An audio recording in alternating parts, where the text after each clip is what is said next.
This podcast is brought to you by the School of Advanced Study, University of London. The reason we're having this now is to see, what there is around and whether or not we might run something else during the anniversary year, because it's the 90th anniversary. It's not that clear at the minute how much surveillance there's going to be. If you look at the historiography, 1976, which was the 50th anniversary, of course, there was a lot of material in the 76, but also in the run-up. The reason for that, fairly obviously, was because that was a period of very large industrial and political unrest, and then people were looking back for parallels. In the subsequent anniversaries, there hasn't been as much, so we'll see. There's been one book published quite recently, Doug McNeil and somebody else was I can't remember, which is about literature and the general strike, which is a very interesting book.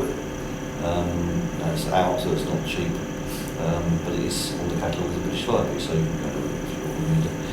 With that, and you can, it's on Amazon, scabs, whatever, but so you can read a portion of it surreptitiously if you want for nothing. So that's the kind of background.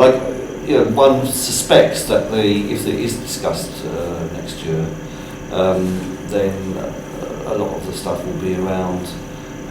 Why aren't the general strikes in Britain? Why is that the only example? There are lots of places around the world where general strikes go on all the time now. In Greece, I'm sure most of everybody here knows had. I can't remember the exact number. In fact, they had one quite recently, but they had, I think over 100 general strikes in the run-up to the appearance of the current government. These weren't necessarily general strikes covering the whole of sort of industry any more than the general strike of 1926 did, and that's a kind of interesting sub-theme, because if you look around the world at general strikes that take place now, if you look at, for example, general strikes, I think in the subcontinent when they occur, I think on the whole they are actually totally general strikes where everything stops, literally everything. I don't think that's really quite what is meant by a general strike in Western Europe on the whole. I think it means that key areas are hit, but not everything. Shops and so on, everything just literally shuts. So that in itself is quite an interesting kind of reflection, but it still begs the question as to why there hasn't been a repetition, and no doubt if we do get into that kind of discussion, there will be people making the point that whether there was the Pentonville dockers, of course, and the official solicitor and so on. You may remember in the early 70s, and in fact there have been a number of subsequent one-day strikes where I think probably quite correctly the point has been made that those involved, as a percentage of the workforce, were probably as great as it was in the general strikes. So they're not called general strikes in that sense, but then the TUC General Council weren't particularly keen on calling the idea of a general strike in 1926. So not just on the idea of the strike, but the name as well. So that's all. But in terms of just to outline one or two themes, so that's the 90th anniversary, and I suppose in a sense as socialist historians there is a kind of impetus to try and encourage interest in the anniversary. I don't think there's anybody, it's very unlikely there's anybody still alive that was actually alive in the general strike, maybe one or two, I guess. I think it's virtually impossible for somebody to have been active in the strike and still be alive now. I think most people in this room probably will have met people who were active in the strike.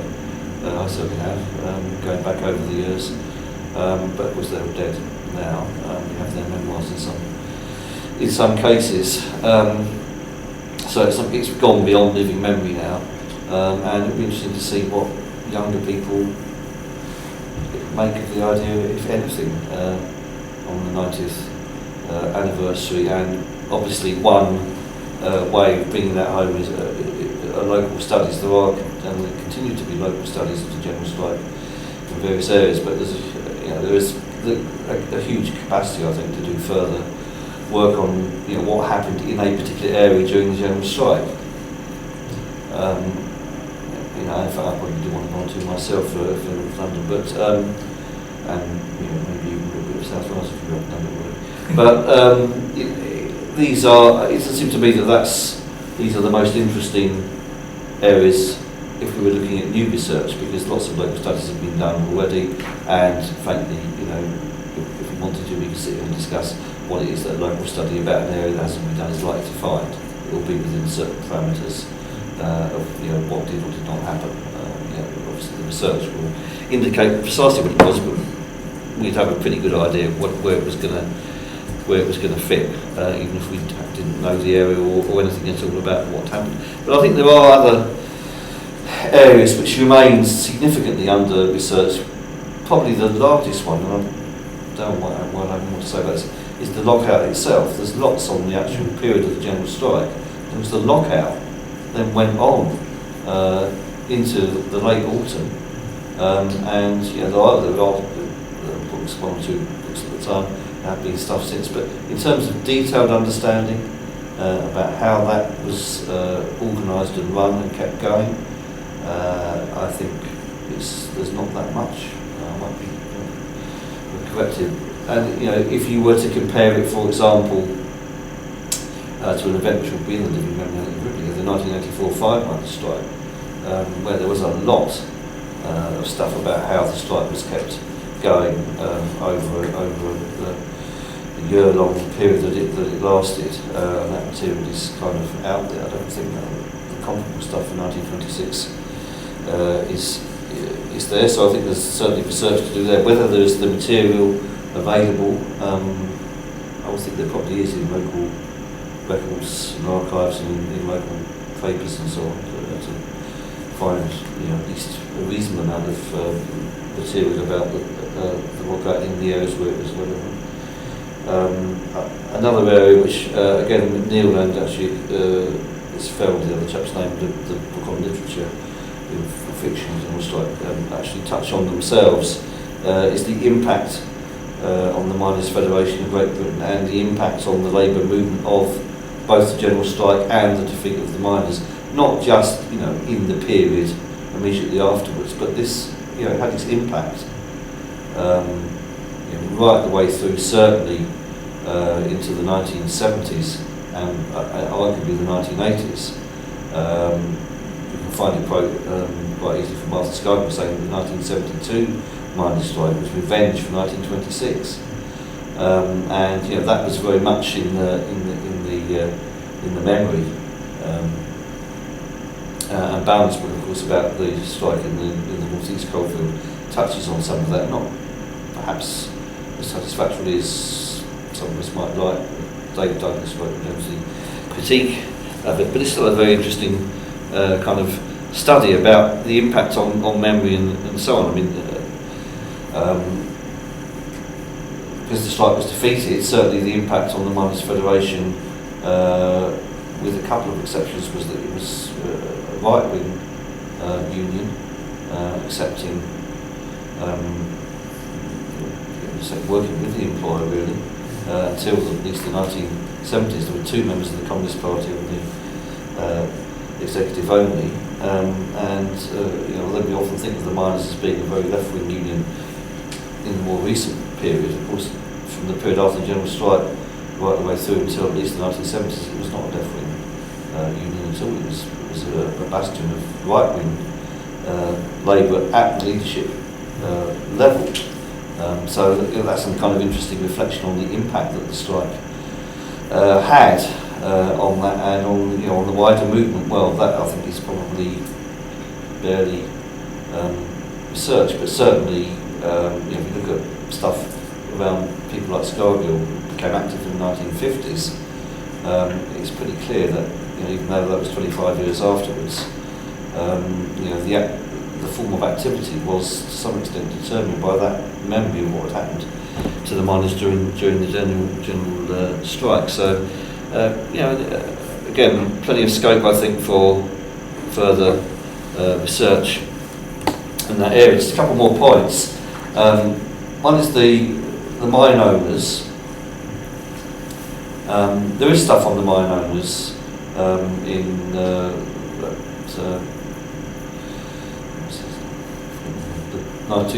most recently done in 2009 is by it's gone anyway. Some detail about the mine owners. That's probably the only stuff that's done really around the last anniversary, the 80th anniversary. But I think there's scope for a lot more understanding about where these people came from and what they were about. They pretty obviously were not in tune with the government of the day, I don't think. They were rather a kind of narrow, it would appear, at least from that research, a rather narrowly based group of people defending their own specific economic interests without, the kind of wider political perspectives that I suppose one might have ascribed to them as being, they were engaged in some kind of class war with the miners. Well, of course, to some extent they were, but they were really interested mainly in just sorting out their own interests as mine owners, and that in itself is kind of an interesting reflection on the dynamic of how things played out. The final point I would make is around what we would call scabs, basically, those that broke the strike. And there is, of course, again, a recent book on this by Hudson, I think the name is. And that's an interesting, perhaps an uneven book, but an interesting book in terms of looking at who it was that was involved in trying to break the strike, what their perspective was, and to some extent how effective or ineffective they actually were. I'm not talking specifically about relatively low number of miners that broke the strike, but people often from an Oxbridge background or similar. That certainly was by far not the only people involved, but probably the most well documented, who clearly saw it as some kind of parallel to the First World War in some kind of way, although with the benefit on this occasion of not being shot as a result, because they would have been officers if they'd been old enough to be in the war, and as we know, would have stood a higher than average chance of finishing up dead as a result. So again, that's the kind of interesting.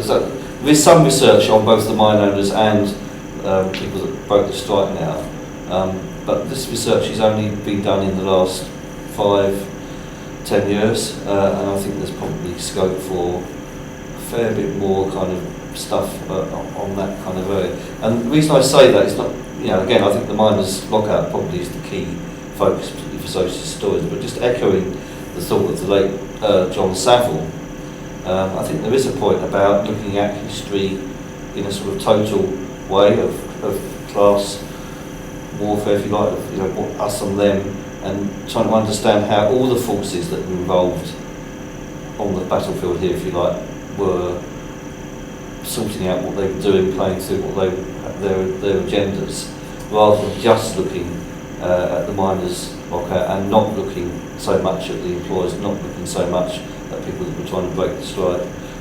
But I think it's actually now possibly time we had a look at the broader kind of picture of 1926 and try to understand what the dynamic of it. I don't think that's actually been done. It would be actually a massive undertaking to do it, but there's no harm at least in imposing the point. Anyway, more than enough from me. I'm going to hand over now. I'm very pleased that Dale's been able to come along. I should mention Sue Brulé, who recommended that you would be an ideal person. Sue's spoken here before, not on this subject, and she's done some excellent research herself. She's not able to be here today, but Dale, I know, has done a lot of interesting research. So over to you, Thanks, Keith. Welcome everybody. Shemai, as they say, I was out of the 7. So, in the spirit of starting off at places that we don't expect the general strike to start, I start with this. There was an interview with the Western-super-Mare Gazette a few days after the start of the general strike in May 1926. One man from Pontypridd, who was on holiday in the Somerset town, remarked that folk on the English side of the Bristol Channel, quote, didn't know a strike was on. The Gazette agreed, noting that in comparison with the atmosphere and conditions in Cardiff and the South Wales valleys, Western's strike was rather a mild affair, more of an inconvenience than a complete turnaround in how things were normally done. So to offer a specific example then, cheese made on West Country farms, I told you that was a quirky, off-the-way view of things. So the cheese that was made on the farms and destined to be sold in markets and shops in South Wales still actually got there, but it had to travel by road and by boat rather than by rail, as was normally the case. And milk and other foodstuffs of that kind were similarly transported. So, as one newspaper reported from the region, in the first week of the strike, paddle steamers carried over 2,000 gallons of milk, 50 tons of eggs, butter and cheese from the pier at Western-super-Mare to the piers in Penarth and Barry and the other channel ports at Glamorgan and Monmouthshire. So we think of these, what happened with the strike outside of this sort of flashpoint areas, and these are the sorts of things that are going on. Now I mentioned what are seemingly marginal facets of the strike, because they remind us that actually there's, as Keith was saying, there's quite an awful lot that we don't know about how the strike went on in areas of the country that we tend to not think about. So in revisiting its events this afternoon stroke evening, we can shed some light then on urban-rural relationships, quite as much as those kind of things that we normally would associate with the strike, that is, industrial relations and what's going on in coalfields and on the railways.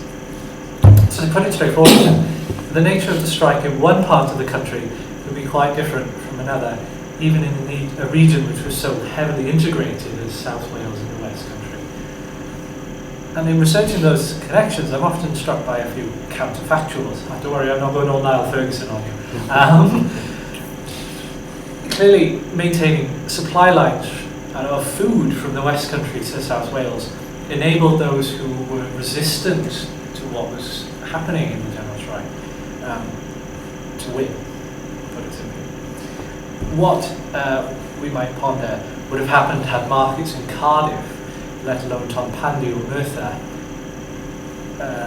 if they run out of food, put in those terms. And there are actually more interesting reasons for looking at areas like Somerset, which of course had its own coalfield, but we're thinking about something slightly different here, because they actually offer an insight into the lines of difference between Baldwinite conservatism and what I think of as, and I actually mean it slightly more radically than the term really stands, as the social democratic environment of the South Wales coalfield that was emerging in the 1920s. So those same issues of the press that tell us about cheese and milk shipments also contain half-page adverts encouraging homes to convert to domestic gas to future-proof yourself against the next inevitable coal strike. So we see the lines of gas versus coal, me versus we, the sorts of things that came along in the 1950s and 60s in the build-out to the strikes of the 70s and 80s. So, what of the general strike in South Wales then? Well, it goes without saying that South Wales was one of the storm centres of the strike, and as such presents one of the most interesting case studies. It's easily forgotten, but it's worth reminding ourselves that two of the major union bosses, Jimmy Thomas of the Railwaymen and Arthur Cook of the Miners' Federation, had their origins or political training in South Wales. Thomas, of course, came from Newport, although his political career actually began in Swindon, given his relationship with the GWR, and Cook, who came from Wookey in Somerset, not that far from Western-super-Mare, of course, rose through the turbulent and radical politics of the Rhondda in the aftermath of the Cambrian Combine dispute and the iconic Tonopandi riots of 1910. But to explain why it's important, it's not just because it's a big coalfield. That doesn't look like AJ Cook. No. It's trying also. It actually takes a little bit of an explanation, because South Wales is actually neglected by historians on this side of the Senate, keep accepted. And so we need to sort of put 1926 back into a sequence of strikes, lockouts, and industrial activity. So as I say, 1926 is the latest, from their perspective, in a series of major industrial conflicts which engulf South Wales in the early part of the 20th century.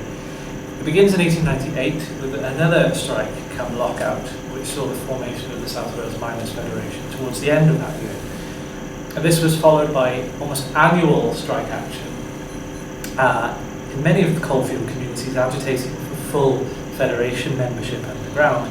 Estimates are of about 70 such strikes between 1898 and 1904, and there was a similar rate thereafter. In the village that I live in, there was pretty much a membership strike every year from 1898 until about 1910. So we can see how important these things are, and in areas like my stake, if you weren't a member of the Federation, you could be white-shirted, which is to say that you would be marched down through the village wearing a white shirt or a woman's blouse, which is designed as a ritual humiliation, but it's designed to put force onto you to join the Federation.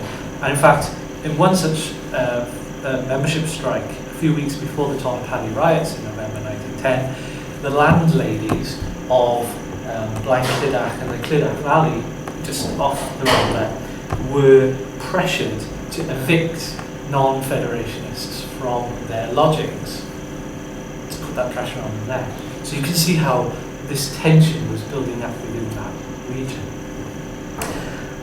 As I say, I wonder what certain Labour MPs would make of such tactics today. 1910 then brings us to the Cambrian dispute, or Cambrian dispute, depending on the pronunciation, and to the Powell-Dufferin dispute, which ran parallel with it in the Cynon Valley. That ended in the summer of 1911, and then in 1912 we have the national minimum wage strike. In 1913 there's localised action in support of the Dublin lockout, and so on. We go through the war years. There's the humiliating defeat of the government in 1915, for instance, and then strike come lockouts in Bedlinog in 1919, in Tonypandy again in 1920, the often overlooked but actually quite significant miners' lockout in 1921, which I actually think is probably the real turning point in these events. Provides more than a prelude to what happened in the lockouts of 26. We can get onto that later on in our discussions. And then, of course, you have the anthracite strike in 1925 in West Wales, Carmarthenshire. That's where James Griffiths becomes the president of the Miners' Federation, MP for Llanelli in the 1930s. That's where he really gets his grounding. And then, finally, we land up in 1926, either exhausted or firmly up for a fight. And I think we know which side many of the people were on.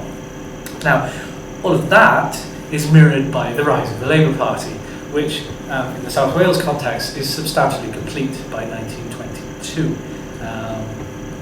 Dominance of all the parliamentary constituencies is pretty much there. You only need a red pencil pretty much for any coalfield constituency of South Wales by that point. But there's a third thing which is, I think, important too. We have a shift of political ideas from the liberalism which had been present in the 19th and early part of the 20th century to these ideas of social democracy stroke democratic socialism, whichever term you want to use. They both have relevance in this context. And then infused into this here's a contemporary reflection, strong internationalism and anti-war attitudes. In 1921, the first conscientious objector from the war was elected to Parliament. His name was Morgan Jones and his seat was Caerphilly. Incidentally, that 1921 by-election in Caerphilly also marked the first parliamentary contest entered by the Communist Party of Britain. So, not to say that everything goes on in a small section of the little part of the country that we call South Wales, but quite a lot was. As a quick aside to all of this, talking in the prelude to the session about the Dublin Rising in 1916, in the later years of the First World War and the immediate aftermath of the First World War, South Wales became an area that saw quite a fair amount of activity in that regard, and actually smuggling of arms, because the Holyhead Dublin route was so heavily protected that the Rosslare to Fishguard Pembroke route was less heavily protected, and the IRA realised they could gun run through that much more easily, and so South Wales became an area which they were running arms through and trying to steal dynamite from collieries as well. It's no surprise that by 1919 Merthyr Tydfil has its own branch of Sinn Féin, but that's an aside, but it's there part of this context that we have. So something was always likely to happen in this region. All it needed was the right kind of spark. The reality is, though, that the authorities knew about this, and they were afraid of it, and they were determined to do something about it. So much so that South Wales became a surveillance state. Not a term I use lightly, and I'll justify it in a second. Robin Page Arnott, and most people will be familiar with his name, considered that the 1921 lockout had been, quote, conducted under such conditions of governmental repression as had been scarcely known since well nigh a century. We can be certain that 1926 was even worse, reflecting an exponential growth in official paranoia, and of course a switch from a liberal conservative coalition government to a conservative government, not to make any contemporary reflections there either. So Page Arnott may have actually suspected the growth of this paranoia, but I'm not sure he could really have appreciated the extent to which the security services and the police had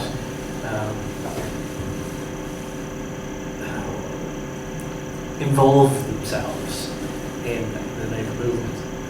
And the extent to which trades unionists, labour rights cooperators, suffrage activists, Irish Republicans and communists were watched, trailed and documented. And there are signs, of course, as one former Glamorgan policeman recalled, I was always attending the communist meetings in plain clothes, taking notes down. You kind of give yourself away when you're the only person in the room taking the notes down. Anyway, at the heart of this surveillance locally was Lionel Lindsay, a name that some of you might be familiar with, who was the chief constable of the Glamorgan Constabulary. And he issued orders for the compilation of weekly intelligence summaries at the police headquarters in Cardiff. And they gathered materials such as pit papers, which of course came out of the minority movement in that period, leaflets, handbills, photographs of known agitators, notes of the chalk markings which the communists used to put on the pavements because they couldn't afford paper or printing, so it's easy just to do in chalk. And they used to take photographs of agitators. And I'm sure people are familiar with the suffragette photographs that have come to light in recent years. Well, there are plenty of labour rights and communists who have themselves taken in sort of action shots in these sort of crowds as well. And as we've heard from that policeman, they were verbatim records of meetings. And to these we can add a consistent stream of confidential reports submitted by members of the public and reports shared by neighbouring chief constables. Lionel Lindsay was especially voracious in this regard, and his notes appear at every level of this tree, even right up to the KV files in the National Archives from the intelligence services here in London. And these techniques have been honed, as we know, during the First World War, and they were quite effective. And even though only small traces of what we might call a para-state have survived or come to light, not necessarily that they're not there, it's clear that it didn't discriminate. Even moderate labour rights were entered on the register, and their oratorical skills and a level of risk were judged accordingly. So this then is as much the context of 1926 as the rise of labour and industrial relations, and all of these elements go together. We find it difficult to separate them out, and this is perhaps an area of research which is more able to be done now and actually might present an interesting way of looking at the 1920s and the strike itself. So at this juncture, I thought I'd turn my attention to a little bit of narrative and think about what was going on the ground in those early days. So on the 1st of May 1926, the sergeant in charge of Hopkinstown Police Station in Pontypridd noted in his log the stillness prevailing over the Great Western Colliery, where nearly 3,500 men were idle. 2 days later, on the 3rd of May, he recorded that the horses were being risen at 5 a.m. and taken to the nearby Coombe Farm, where they would be left to graze on the pasture. Mining sounds like a great radical form of employment, but when you think about the effects of the strike in some sort of mundane way, sometimes its redness can be taken away. Now, the ostlers, who had previously been working underground, maintaining and caring for the horses, of course, were initially given 3 days a week to attend the farm, so they were kind of scabbing in an official sense. But at the end of May, this was reduced to just 1 day, and then the numbers of ostlers who were allowed to attend the pasture reduced steadily as the battle lines became more harshly defined during the lockout. Now, if you come from a colliery area, it's always the sight of the horses being brought up from underground that really tells you something's gone wrong, and that this strike isn't going to be a short one, or this lockout isn't going to be a short one. But I'm not sure even at the beginning of May people realised that the horses would not go back underground until the end of the year. And so by the 7th of May, almost every colliery horse in Pontypridd had been brought to the surface. In Barry, you have the Labour councillor and trade unionist, who's actually later the MP for Bristol, I think, Stan Aubrey, dashing from mass meetings to committee meetings to strike committees and all these sorts of things. He attends mass demonstrations, and when the general strikes declared on the 3rd of May, he attends meetings in Cardiff and Barry, and his diary, which has survived, his handwriting is appalling. And he doesn't actually give that much away, but his diary is there and it's just full of 9 o'clock this meeting, 10 o'clock this meeting, 11, so you really get a sense of these local union activists dashing across towns from one community to another. So there's a real sense of just how individuals who were caught up in this thing were taking part in. Then you had the mass demonstrations, as you would expect, filling cinemas and workmen's halls.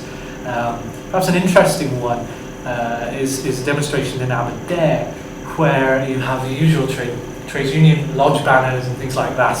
And there's a special banner that's been made specifically for this particular demonstration, which the Evening Express, which is the evening edition of the Western Mail,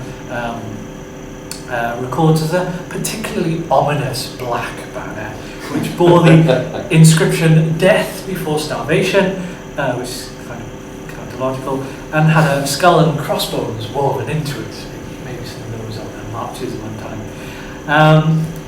And one of those who was present at the rally, Edwin Greening, who wrote up his memories in the 1990s, remembered that, and went to fight in Spain, in fact, during the Spanish Civil War, remembered that the meeting left him with a feeling of the impending grave crisis in the affairs of Britain.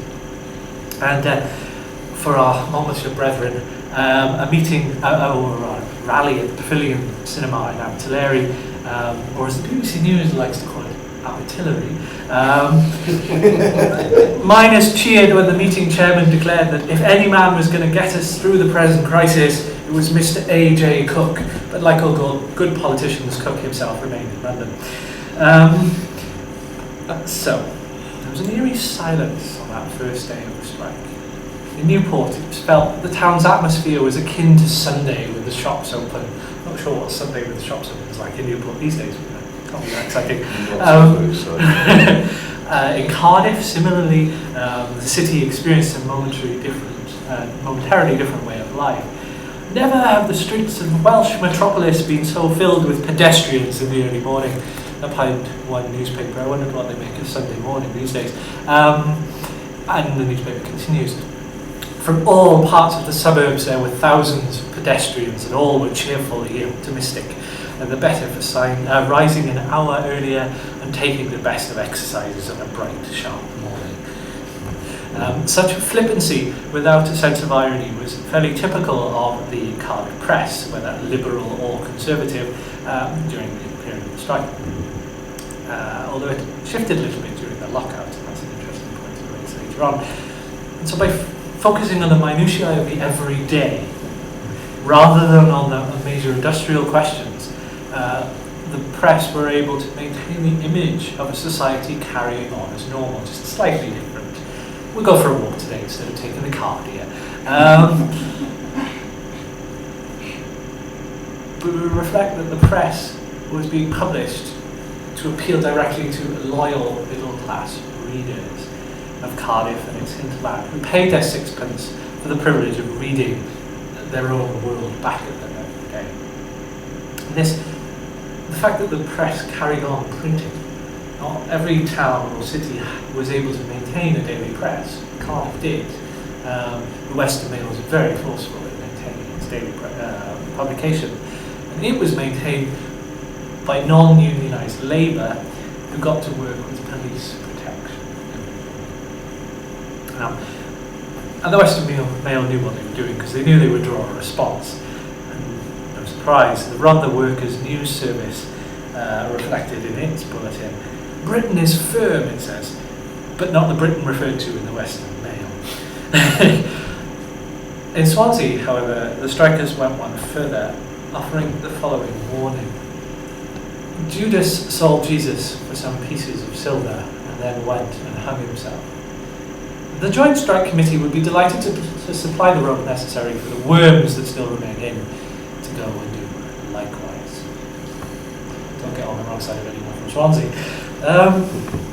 Now, local level, really local level, in the villages of the coalfield, we have some quite interesting things going on. In Anisabul, which is a village I live in, the Joint Strike Committee, there's only one road in and one road out, as you can imagine in most coalfield communities. They barricaded it, and the strike committee prevented any form of public transport entering or leaving the village without its permission, while sending its own dispatch riders on motorcycles or bicycles to the strike committee meetings in Pontypridd and Mountain Ash, thereby maintaining the system of continuous communication, but only on their own terms. The local education committee, which was run by the Labour Party, of course, even deferred to the strike committees to deal with the transport of school children from Anisabul to Abercynon, which is the next village over the mountain. So the specially labelled buses would only travel if the strike committee issued a permit. They had that much power at the local level. It's quite remarkable. Chepstow is interesting. You might wonder why I pick on Chepstow. Well, the coal owners, those nice, lovely people, were in the middle of building a racecourse. You may be familiar with it. Yeah, who opens a racecourse in the middle of a strike? Anyway, the coal owners of South Wales and Monmouthshire do, apparently. But the strikers in Chepstow were successful in convincing the building trades operatives of the town to cease construction, causing considerable concern to promoters of this society sport, as the local strike committee reported to the TUC.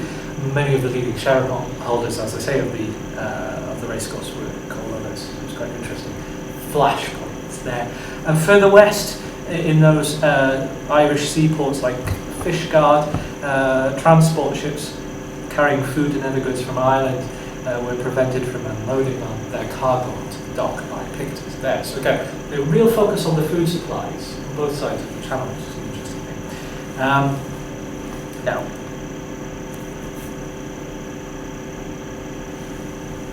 how they organise themselves is really interesting. In places like Mardy and Bedlinog, you have what became known as councils of action, but we might call themselves something else, namely a Soviet, because that's essentially what they are. But you have the local miners' federation lot right at the heart of these things. The Bedlinog one organised the stoppage of public buses, barricaded again.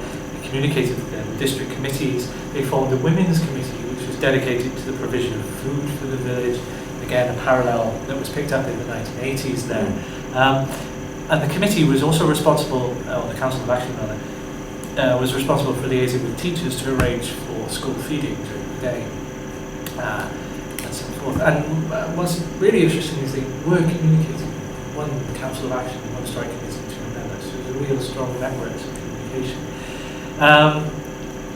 And the Bedlennon one actually carried right on into the summer. It wasn't disbanded until the 13th of August. The Mardi one is particularly interesting too because it prevented the sale of hostile newspapers. So it insisted that none of the newsagents would carry editions of the Western Mail, for instance. So it had that much power to block these things. Now, as you might imagine, when the strike collapsed, anger in South Wales was palpable. It was directed squarely at the TUC. Mardi Lodge even went so far as to call the TUC traitors because of their role in calling off the strike. And at a mass meeting in the Rhondda, the TUC's action was considered the blackest betrayal in history and a blow to future trades unionism. Now the miners, as we know, carried on alone, and economic conditions in the coalfield steadily deteriorated in the months that followed during the lockout.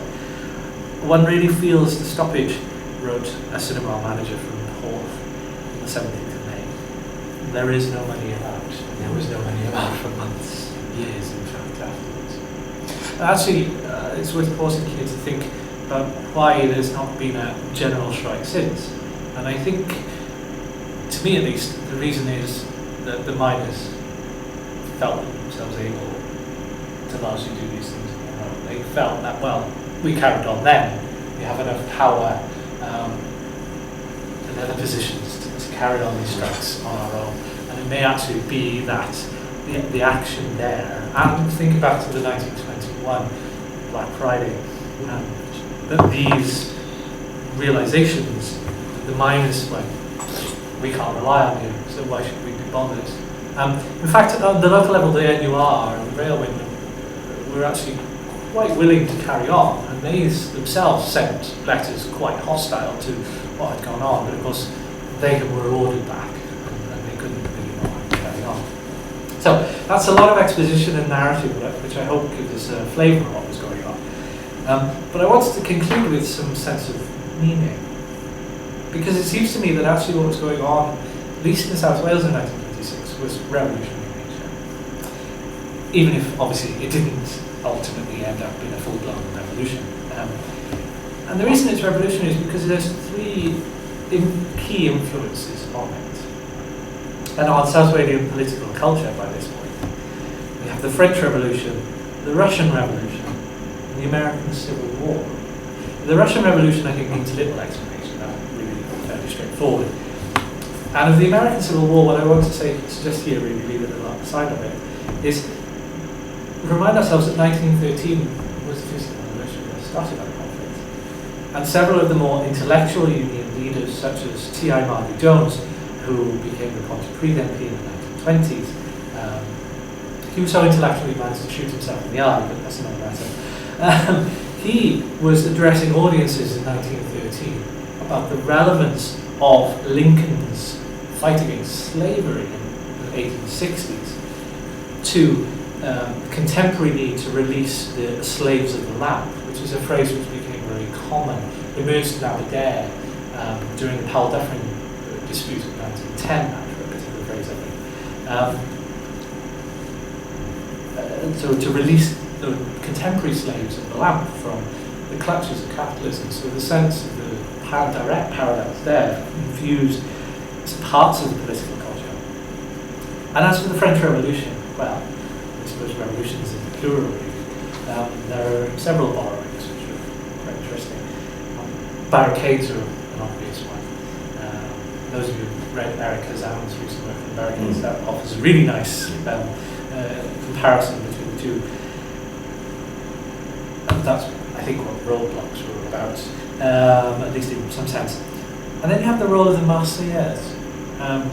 We start hearing a lot more regularly these days, but actually the Marseillaise was extremely common on marches in this period, particularly the hunger marches which followed from the general strike.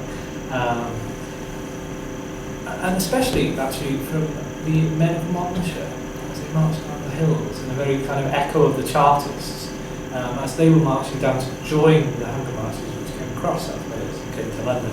They often were the ones singing the Marseillaise as it came down to join Newport. So that's a couple of interesting influences that are infusing this thing.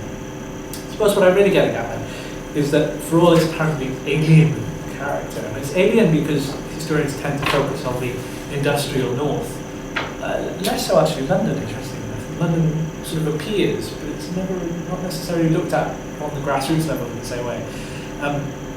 South Wales was at the forefront, I think, of changes going on in British politics, from the liberal conservative balance to the social democratic liberal conservative liberal dichotomy, which we're more familiar with from 1945, but actually that's a national thing.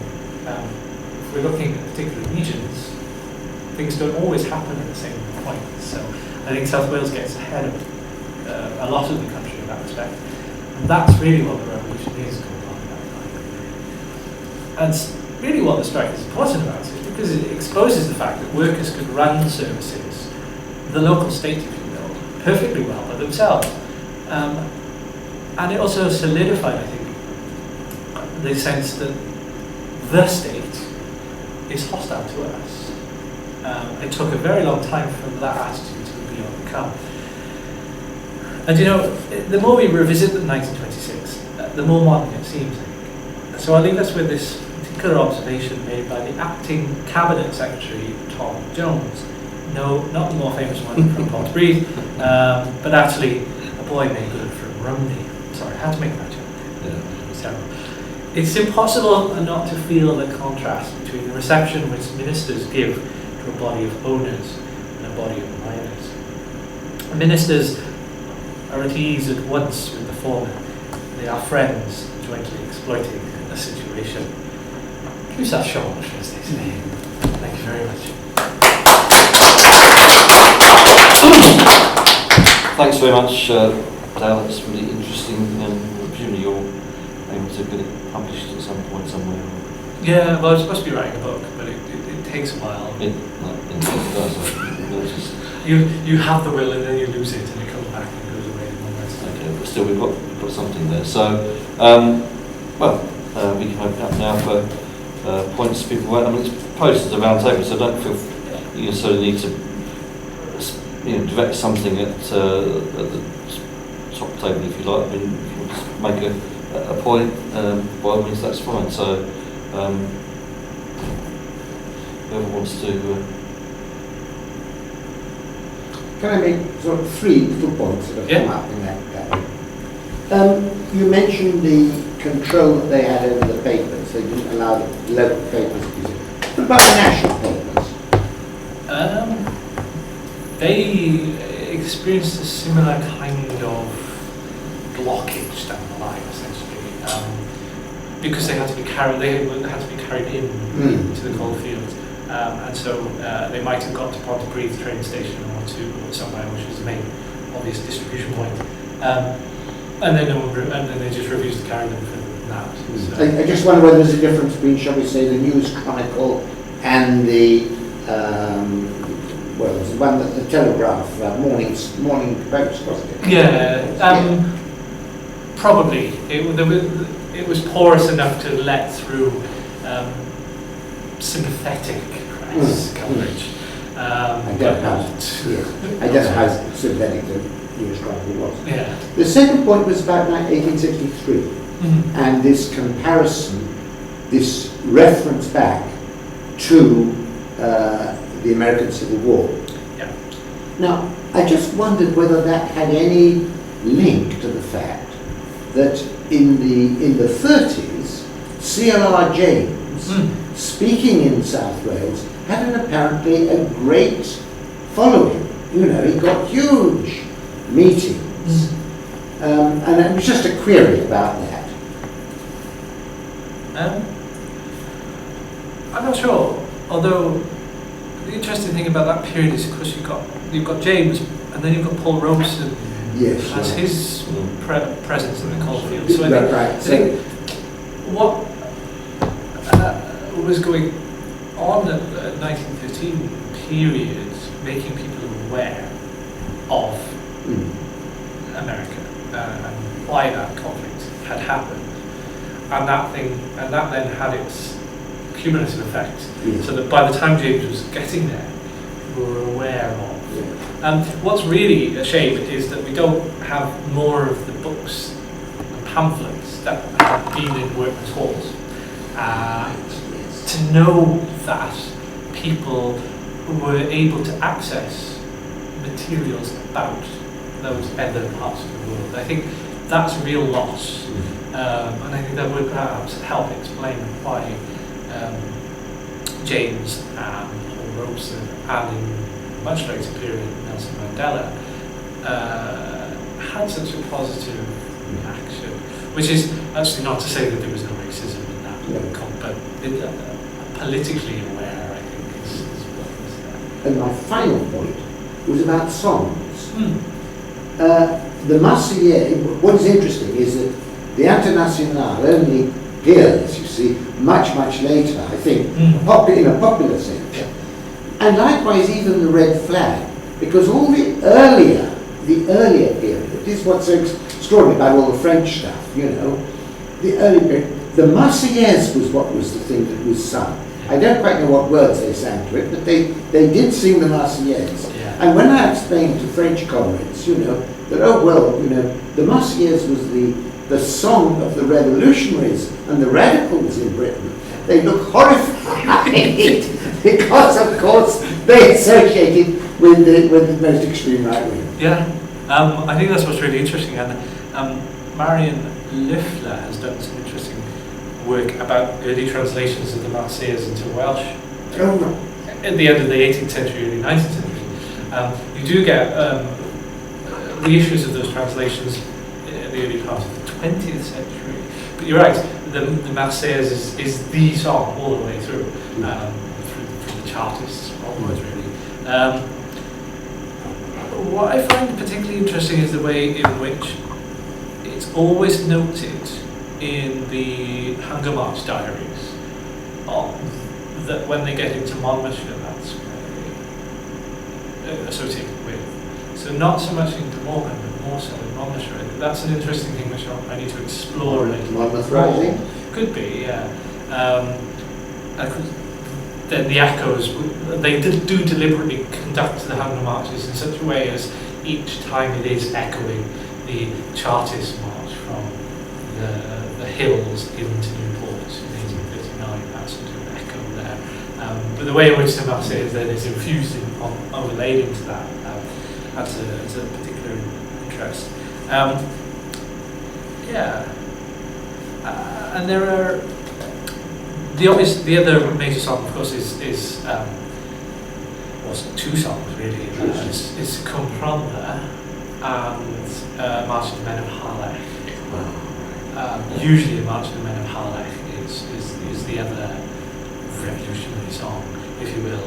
And there's the famous poet from Bristol whose name escapes me. Could be, yeah.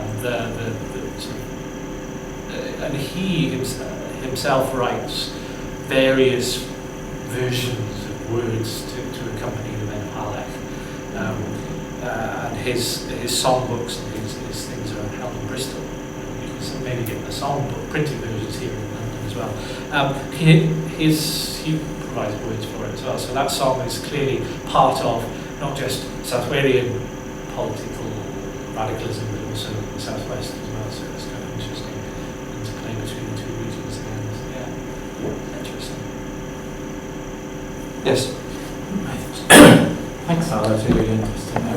What I was going to ask about, well, apart from the kind of Monmouthshire marches and stuff, that's quite interesting. But I was particularly struck by what you were saying about the experience of 1926 within the mining communities, particularly the lockout and the kind of sticking it out on their own, and that kind of being in part, you think, an explanation for why there hasn't been a general strike since the miners, can know that they can rely on themselves and they don't need to sort of trust anybody else. And from the very limited amount that I know about 84, 85, that certainly seems to resonate. It's like they're very reluctant to hand over negotiations to the TUC, for instance.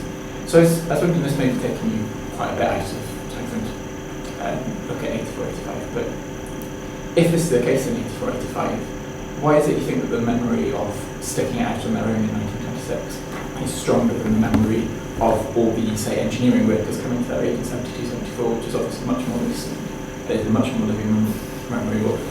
And is there a kind of, does the memory of 26 override the memory of 72, 74? Do they both exist side by side, or are they at different points? Does it change during the strike?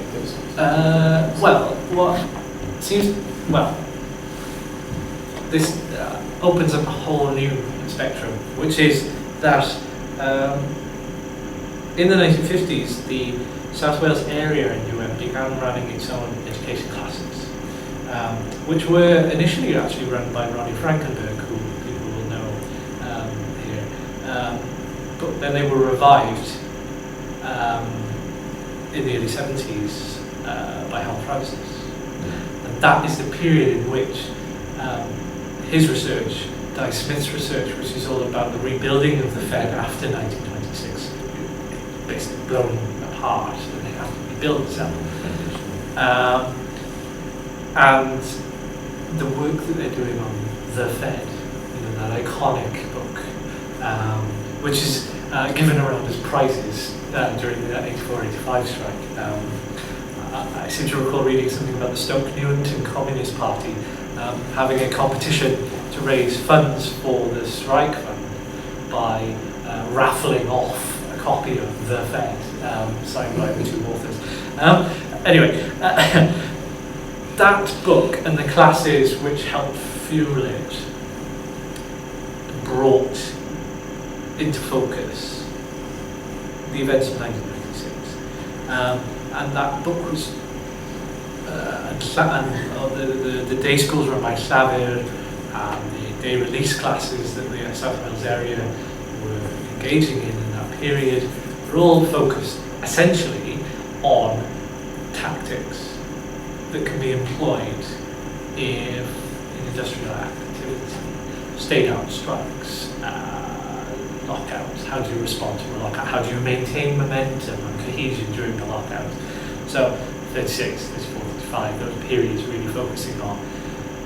And that helps fuel the sense in 1984-85, and indeed the period before, because there had been an attempt in 1983 for a strike from South Wales, which Yorkshire refused to part in, and that's why there was this period of essentially holding off getting involved in 1984. The South Wales coalfield went, yeah, we will get involved, but we just pay back for last year, sort of thing. That is there, and when you listen to all of the tapes from that period, they're constantly reflecting back on 1926, never on the surfacemen strike of 69, which is actually perhaps as equally important to 72 and 74. They're constantly reflecting back on the 26 context rather than the more recent ones, which they would have had some sense on.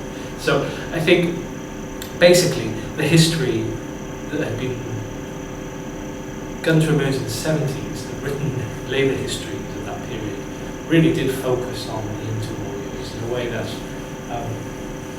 professional historians tend to kind of skirt around the interwarriors in a kind of way.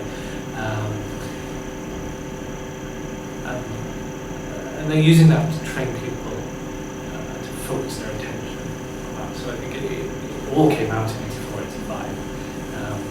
And to a large extent that is still why 1926 has its resonance. You think of Raymond Williams' novel Border Country, that's all about 26. Lewis Jones's stuff really focuses around 26. Gwyn Jones's novel Times Like These, written in 36, around 10 years after, that again is focused on 26. So it's real honing in on that date, and the rest of it has never really gained the same prominence in popular memory anyway. And also it's not as exciting. They won. So it doesn't really provide the same kind of sense, we're up against a government that's not going to give way here. The Heath government, was a bit weak and he wasn't very great and all the rest of it. So we need to go back to a time when the government wasn't going to give in again. So that has its resonance, I think. So. And again, the 50th anniversary comes at the end of that sequence. So focusing on the 50th anniversary again, about reignites the interest. So there's a lot there, I think, which makes 26 as important, if not the most important point for Life to know. I mean, those who actually remember the period have any observations to make about that? The one that wasn't in my little stack that popped up a moment ago is the usefulness of public library accessions registers and the council minutes of library committees which are implementing the penny rate. And it varies enormously across Britain. I mean, there are parts of London didn't have a public library till the 1930s, but other places had them from the 1860s. And quite often those records are available. And when they procured collections, quite often those collections are themselves historically important because they came out of one particular conjuncture that assembled them. That wasn't one of my points. The two things I had in my mind was that in terms of sort of Ralph Samuel's theatre of memories, I think in many ways 1919 is more important than 1926 because that's what pulled the dockers, the miners and the railway workers together. And I think in the minds of people, never mind Cameron, but in the minds of people like the current Minister of the Media, who is looking at the contract for the BBC and the role of the BBC in 1926, would make a fantastic theatre. And he's the MP for Malden. And if the Institute of Historical Research can drag itself out of Senate House in order to get as far as Malden, I think we could have a really good memory getting the MP on the 1926 general strike during 2016 on what sort of BBC does he see in the shadow of Churchill and the general strike and 1919. But I think 1919 is more important, and it's rather been lost for some reason which I don't quite understand.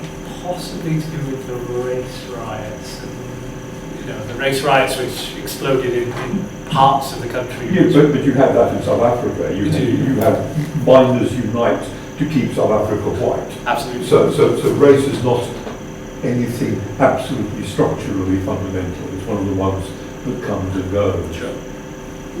Whereas power is the thing that doesn't come and go. No, it's true. Wasn't the race thing partly worked up by right-wing elements in Britain, in the dock areas and stuff? Absolutely, yeah. That I'd always understood that. Yeah. But the other thing, of course, 1919 is interesting because it's perhaps the closest in this country, it still, I think, quite some way from, that we got to a revolutionary situation. I mean, it's not every time that you go and kill two policemen, as they did, I think, in Wales, North Wales, and nothing was ever done about it. No. They sent tanks. They sent the Canadians who did it straight back to Canada. They just what the best about with them. I mean, all these blokes have been killing people for years, quite happily, Yeah. Except they were Germans, that was all right.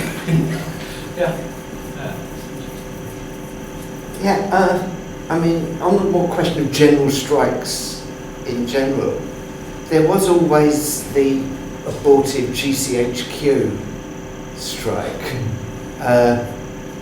Now, whether it was actually much of a strike or not, I remember standing outside the bus garage where I worked with 6 other people, while everyone else walked past me. It was that successful. Sounds like a prospect strike. But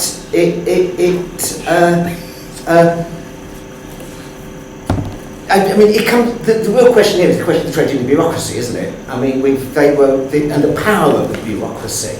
And I just wonder, in 1926, was there any ever any possibility that the thing was going to get out of the General Council's control.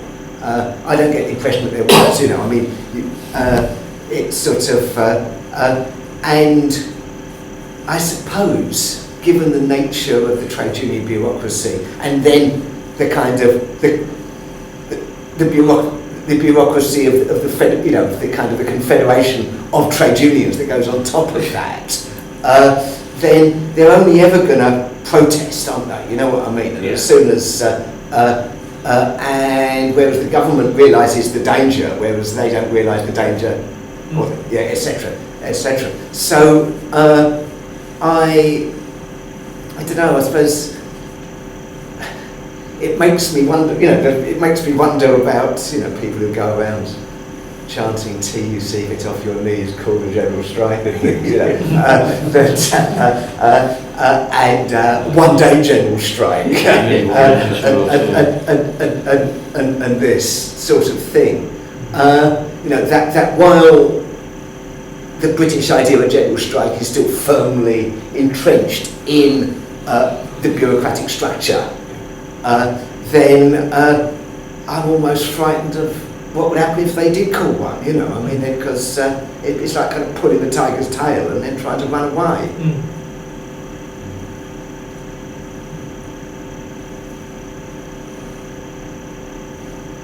Yes. You said that there was quite a lot of surveillance. How wide was it? Did it extend into the local communities as well as just union meetings or what have you? Yeah, basically. Using the papers I've found from the local level, I can reconstruct essentially a whole spectrum of movements, what the folks look like if they don't have a surveillance photograph, when they're standing for the elections, before they even get to that point in the newspapers and all these sorts of things. So the level of surveillance is quite substantial, and we've only ever got a study of it. And what's particularly remarkable is that for the handler marches, the later period, when I was working in the Bristol Record Office, there's a file there that deals with the almighty clash that took place in 1931, I think it was, on the Old Market in Bristol, and that causes the police to get their act together a little bit. But in the file there, you've got these reports from each constable of a local station as the marches pass by, going past here at this hour, they should be with the next constable at this hour. So it's that extensive, literally to that pinpoint. So you can now mark up a map of those hunger marches and time it almost exactly as to where it's getting at. So to be able to do that from 70, 80, 90 years apart, I think tells us the extent to which the surveillance was there. And we know that Lionel Lindsay used to keep epic diaries of all of these things. I came across a note in one file, completely had nothing to do with radicalism or communism or anything, and it said, Chief Constable informed that Lewis Jones had been sentenced at this hour in this court. Lewis Jones is a writer communist. Note relayed to the Chief Constable immediately. Note also placed on the Assistant Chief Constable's desk, you know, that sort of thing. And you imagine that was going on for Lewis Jones. You imagine similar kinds of things for Cook and Horner and all those kinds of things. And their houses got raided consistently. Pamphlets seized, all sorts of things. You know, it was really quite oppressive in a way that we never really talk about properly. We don't think there's really any sense when you read histories of Britain in the early 20th century that is what the state was doing to its own kind. The enemy within certainly didn't begin in 1984. You know. And I would imagine that there's similar traces can be found for other parts of the country as well. Maybe just not so lucky as to find a tranche of surveillance papers that but it's worth looking because it would really expose a whole new side to this. Just very shortly, New Zealand, the other side of the world. 1951, there was the big dock strike in Wellington. Apparently, nothing appeared in the papers. So if you didn't live in Wellington, you didn't know what was happening. I mean, it was an amazing degree of control of the, and you know, lots of people arrested, again raids and all the other kinds of things. It's and it was led by the Communist Party in its very ultra period. Yeah. In that, you know.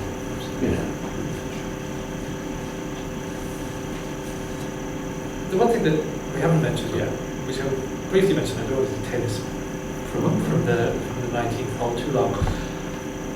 International connections. I once came across a note in a newspaper published on Cape Breton Island in Canada, reflecting on the fact that, well, they had their own huge strike in 1925. And at the end of that, coming into 1926, as they're recovering, those communities are fundraising to send money to Britain to help sustain communities in Britain who are out on strike and the lockout there. So, with the digitisation of newspapers and the availability of things from around the world, we have access to a real sense of, I mean, the whole Moscow gold thing has been explored by Kevin Morgan quite well, but Moscow gold wasn't the only gold coming into the country to support striking communities in that way, and I think that is an avenue which is really worth exploring, and it would be a huge project, but of course you start where it's straightforward. You start in Australia and Canada and New Zealand and those kinds of communities, and the United States, which we said in 93 as well, and maybe in France and those kinds of countries where those connections are apparent and the material is available now to be able to sort of explore that briefly, if not in depth that way. So just an idea there. Yeah, certainly plenty of research possibilities Absolutely. remain open. As I say, the digitisation of some subjects does make life I wouldn't say easy. I think that's a bit of a misnomer because as you know what questions to ask of the material you're looking at is not really terribly helpful. You've just got the material which you can look at on the computer, but it doesn't tell you any more than if you'd looked at it in hard copy, unless you know what precise thing you want to. I use this as a topic really worth pursuing. Ever since I tried to index Socialist Review in 1983, because the words we use are endlessly changing in their meanings. And if all you've got is Googleization, then really you're never going to find anything at all. And if you look at the Marxist Internet Archive, it's clearly the people there don't have a clue about how to build control vocabularies. And so unless you know precisely what it is, that you've got a unique string, and so capability Brown won't work, Humphrey Repton will work. And because some bunches of people have got names that are relatively unique, then Trotsky will pop up quite well, Lenin will pop up quite well, Tom Jones will not pop up well. And Well, it might do, but it won't be the right one. it'll be all of them. Yeah. And I think there's a lot of work to be done in terms of how you do a geography of the names of places, a spatiality of the names of times, and then how you join those two together, and then how you join them together with people and with events. And that seems to me to be a worthwhile thing to keep one going for quite a long time. The archive would be delighted with your help. Speak about that afterwards if you want. Okay, any other, let's talk about a few minutes who wants to, let me just mention a couple of points. One is not particularly serious, but I'm just looking at this picture here of Cook, and it just seemed to me that I'm looking at the origin of the Arthur Scargill comb over actually. It's quite striking. It's very similar style to Arthur Horner, actually. I've thought about that before, and I wonder whether there's some kind of unconscious Scargill must be conscious echo that Scargill developed because he saw that. Anyway, it's not an interesting point of style, perhaps not so. I was going to say on sources was the Backwoods Miners Institute Library, anyways, has been preserved at St Fagans, Museum of Welsh Life or whatever it's called, just on the outskirts of Cardiff, and you can go there and see. Books that were there when they recovered the old institute, and get some kind of feel for what a miners' hall would have been like. So I mean that's kind of, at least there's something there to give some idea of what that kind of. Although they didn't preserve the swimming pool, which is supposed to say. No, well, that's just Al fresco most days at St Fagans anyway. But yeah, well, that's interesting. So yeah, there's all kinds of sources around now, as we were saying, which might provide some more research and people are motivated to do it. Does anybody want to pitch up with any final points? Okay. Well, a couple of final points. I know I mentioned the seminar next term on Clarzac, and that there are a couple of copies there of the new issue of Revolutionary History, which is basically what that seminar will be about, obviously around it. So if you wish to avail yourself of that, there's a couple £15. there we are.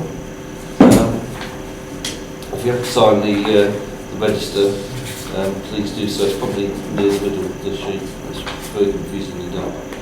I'm still quite remember how this was agreed to. I think the book was fine personally. I was supposed to be otherwise engaged when this was nodded through the seminar meeting. So to thank Carl again.